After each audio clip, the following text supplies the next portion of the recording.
So in this video of drawing dynamic poses, I chose two different poses from Pinterest. One being a foreshortened pose and the other one being another different foreshortened pose with the hand sticking out. Because I wanted to focus more on drawing those type of poses, especially since everyone keeps asking me to draw a little bit more hands.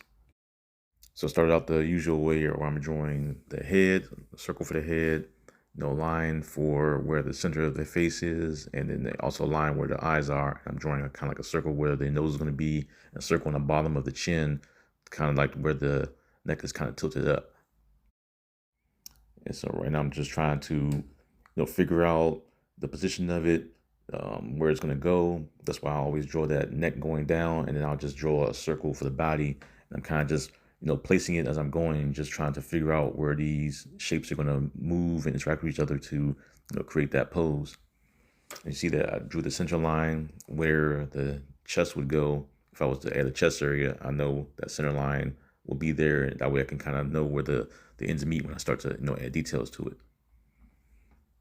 So right now I'm adding in the waist, kind of like a little half circle, darkening it up, bringing the center line down. And now I'm just throwing in the legs because the legs are going, both are spread out. So I drew one going one side, and the other one, since she's, in kind of like a little, she's bending her body. And I kind of wanted to convey that by just drawing the legs out.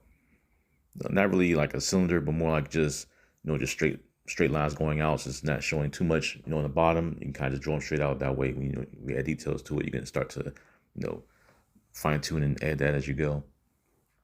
Now I'm working my way out to the hand. So that's why you see me create that smaller circle first, then the cylinder for the arm. And I'm drawing kind of like another like little half cylinder with the other arm, since you can't see most of the arm because of how it's foreshortened. That's why you kind of just, you draw half that little second piece of the arm cylinder. And I'm adding in the hand. You can see when I'm doing the hand, I kind of just draw like a large area, and I kind of just work my way around that when I'm adding in different shapes to create those fingers. It's kind of a way of just placing the hand or placing the structure of the hand. That way when you start to, add the hand in there, you know where it's going to go and how it's placed. It's kind of like you're laying it out for yourself to add in those structures. You might see me creating the fingers the usual way that I do before. And if you see I think I have some hand tutorials that I've created in the past. I'm not sure if I showed this particular method. I think I have, but it's the usual way where I kind of just go in and I'm just drawing in like little pockets. You see me drawing these little pockets right there where I'm just drawing the fingers in those little pockets.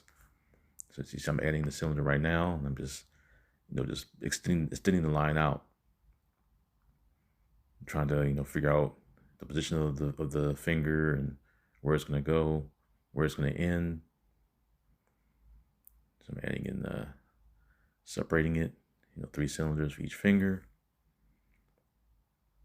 And you see I'm using that same method I've been using before, where I just draw the tip of the finger first, and then I work my way into the palm.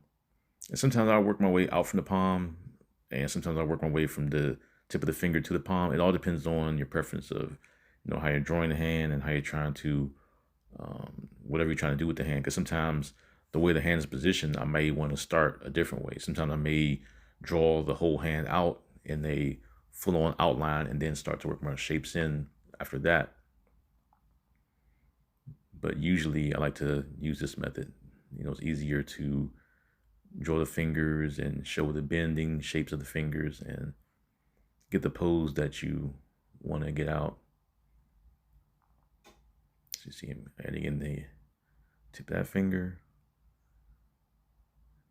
Adding the tip is also a way of measuring it out too, to see how far the finger is going when you kind of add everything else to it to connect it to the other hand, or to connect it to the palm.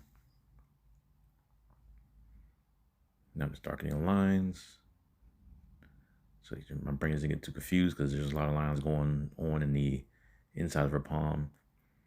Don't really have to erase them. Like you erase them, as you go, because you erase the whole thing lightly when you start to, draw and create the figure that's in the reference or a different figure. because reference is kind of what you use to go on, and then you start to kind of create your own character, or even change the pose up depending on what you're creating. Now for this hand, it's a little smaller, so I'm trying to just draw them as best as I can when it's that small, because sometimes when you draw it small, it may look weird with a pencil. Then you start to go over with the ink, and ink pens have different sizes, and you can easily use a like a point something pencil to kind of go across, or a pen to go across that, and make those details for creating that small hand. Right, I'm just darkening everything up so brain doesn't get too confused. Now for this one, I chose this one because she had her hand going straight at you. So I'm kind of just, draw that and figure out how to get that, show you how the arm, can draw that, or go foreshorten. You're making that hand. So starting out with the head, usual way, circle for the head. I draw like a little side circle to show that the head is to the side. Now heading in the neck. And for these type of poses, especially with the angle that she's in, it's a side view. So side views are easy to do. Kind of just make a little oval shape, and a half oval shape for the waist, or you can use the box shape. It all depends, but side views are easier to do, and they're quick. Adding in the rib cage area. Now for this one, because the hand is foreshortened, you're not drawing the full circle because it's foreshortened. The arm is raised up, and you're not going to.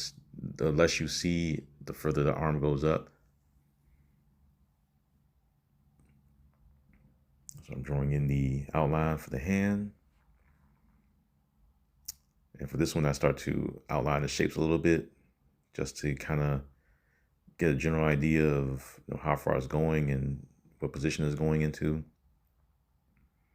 So with this particular hand pose, I start to outline the shapes, then start to kind of work in those cylinders to create that depth with the fingers.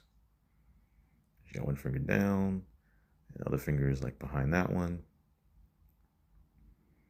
And like I mentioned before, the more you draw these, the easier it gets. If you're drawing a pose and the hand is doing something, you draw the whole thing out. I mean, if you're drawing a pose and the feet is visible, draw the feet out. A lot of people just draw poses and not draw the hand. They'll draw the hands, scribble in the hand or scribble in the foot. Just draw the whole thing out. If it's there, just draw it out. That way you can get a good practice for drawing everything if it's there. Like I always say, the best method for practicing is drawing. You can focus on poses one day. You can focus on drawing heads one day, hands one day, and or you could do hands 1 week, and feet 1 week. It's all takes practice. Getting that last thumb. But that's it for this video. Want to see more videos like this? Hit the like button. Comment for any other videos you want to see. And take care.